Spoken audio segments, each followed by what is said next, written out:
The saloon fell to a hush, the kind that settles just before thunder.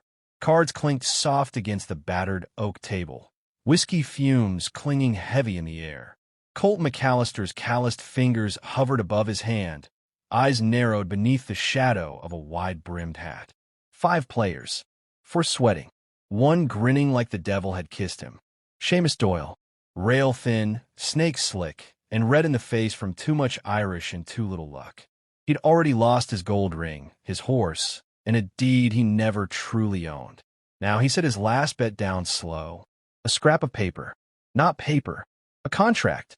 She's clean, healthy, and mine by law, he said, slurring just enough to be dangerous. Indenture signed in New York.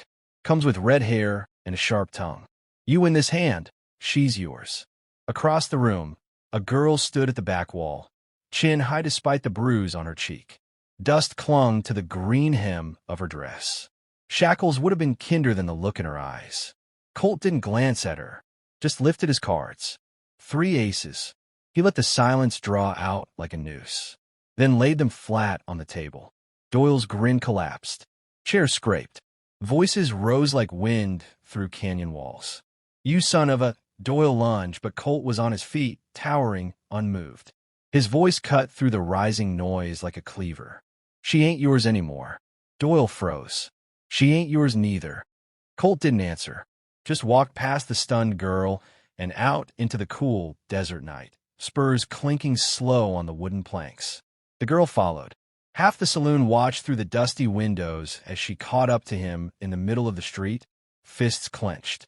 That's it, she snapped. You win me like a mule and leave me like a ghost. He turned, blue eyes cold under the moonlight. I don't own people. Her voice cracked.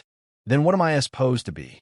He looked at her, not at the bruise, not at the dress, but at the fire behind her voice. Free. She stared.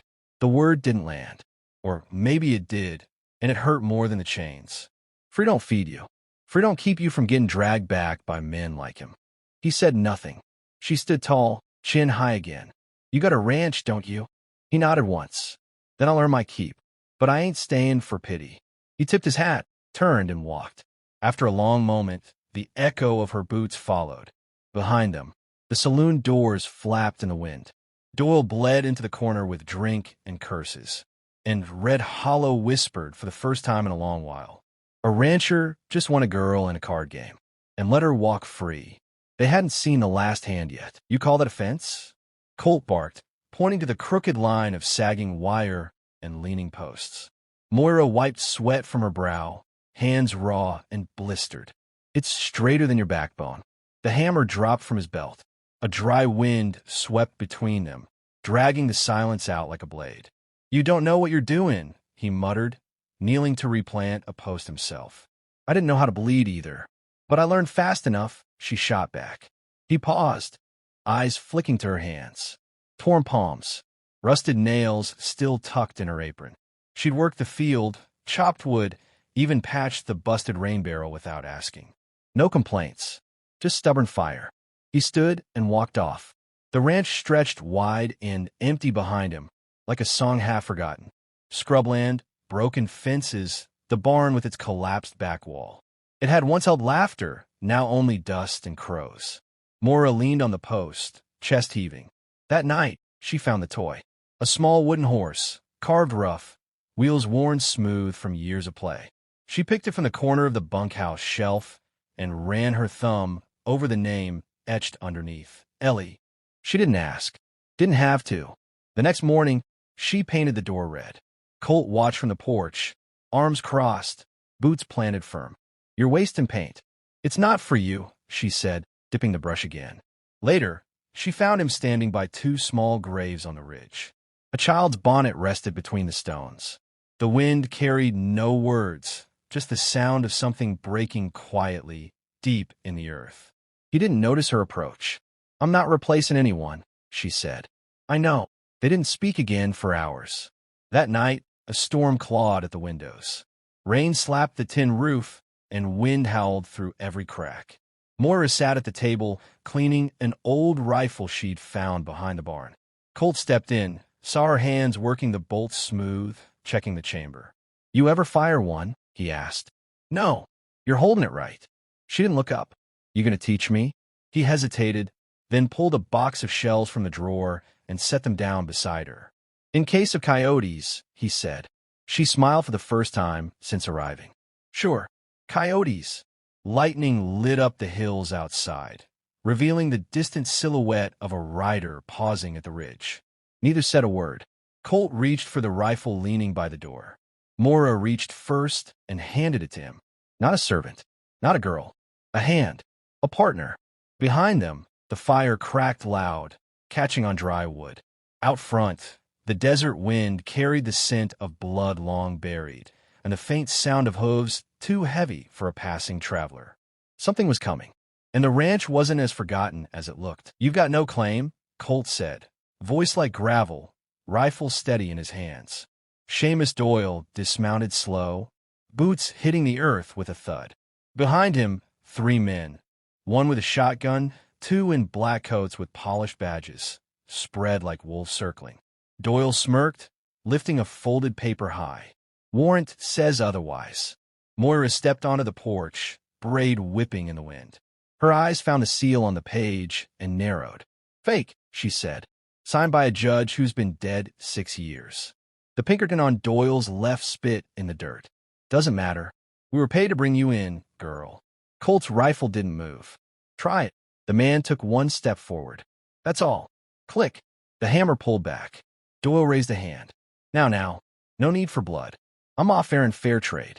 You hand over the thief, and this land stays standing. Colt stepped down from the porch. What did she steal? Doyle's grin widened. A name, a future, and a last breath from her own father. Moira's jaw clenched. Her fingers trembled at her side. Liar, she hissed. He turned, voice rising like a preacher's. Herda was a rebel back in Cork. Thought he'd set Ireland free with fire and cheap powder. When the crown came knocking, he sent his girl to run. Left me holding the mess. I gave him names to survive. And what do I get for savon her skin? Bitten. Moira stepped forward now, slow and sure. Rain began to patter. My father died, tied to a British cannon. You gave him to them. Doyle waved the paper again. And now you'll go back to finish what he started. Digging coal in Pennsylvania or vanishing on a rail line. Either way, you're done here.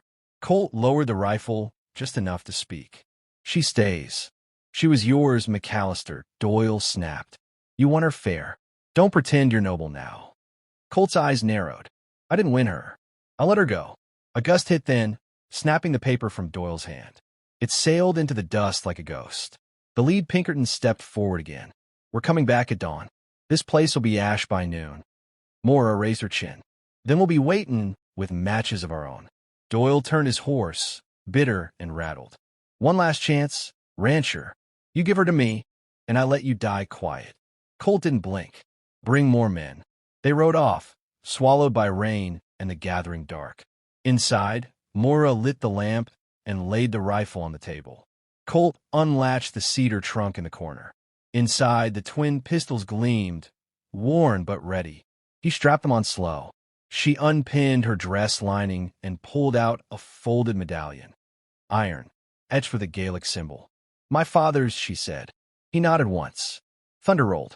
The earth remembered blood, and the ridge waited for war. Boots hit the red earth like war drums. Colt stood at the gate, duster flapping in the morning wind, silver pistols low on his hips. Moira crouched on the ridge above, rifle cradled against her shoulder, breath steady. The sun hadn't cleared the canyon yet, but the dust rising in the east told them the riders were close. 6 men, Doyle in front, smug and glowing with whiskey confidence. 2 Pinkertons flanked him, rifles raised. 3 more hired guns trailed behind, eyes dead, hands twitchy. You had your warning, McAllister, Doyle shouted. Give her over. Save your skin. Colt's voice was calm. Try and take her. Doyle laughed, pulling his horse to a stop. You forget who I am. A single shot cracked through the morning air. The hat flew clean off Doyle's head. Up on the ridge, Moira chambered another round. I never forget a traitor. The second shot dropped one of the hired guns before his horse even stopped moving. Chaos broke loose. Colt moved like a man remembering who he used to be, steel flashing, both hands firing. One Pinkerton fell, screaming. Another's leg buckled. The third never even drew. Gunfire echoed off the canyon walls. Moira kept high, picking them off one by one, shoulder, thigh, gun hand. Doyle dismounted, dragging a young deputy in front of him like a shield. "You'd shoot through a boy," he barked. Moira didn't flinch. "He ain't more innocent than my father." She fired low. The bullet slammed into Doyle's knee. He crumpled, dropping the boy, screaming curses into the dust. Colt walked toward him, boots slow, deliberate. "You brought fire," Colt said. "But this land's already burned." Doyle rolled onto his back, hand reaching for a hidden derringer. Moira was there first, sliding down the ridge, rifle aimed steady. "Don't," she warned. Doyle spat blood. "You're to die begging." Moira raised the butt of the rifle and stopped. She looked at Colt. "He's yours." Colt stood above the broken man, gun still smoking. "No," he said. "He's yours." She dropped the rifle, pulled the knife from her boot, and stepped forward. Doyle never spoke again. The ranch was silent that night. Smoke drifted over the ridge, curling like memory. The graves had a new neighbor now, one unmarked, buried far from the others. Colt leaned on the porch rail, watching the stars come out. Moira sat beside him, boots muddy, hair loose. "I'm not going anywhere," she said. He nodded. "Didn't figure you would." A long silence passed. "I think Ellie would have liked you," he said. She smiled. "She already does." Years later, folks passing through Red Hollow still ask, "Is it true a rancher won an Irish girl in a poker game?" The old barkeep just chuckles, pouring slow. "Won her? Hell, son. She won him. And she never needed cards to do it.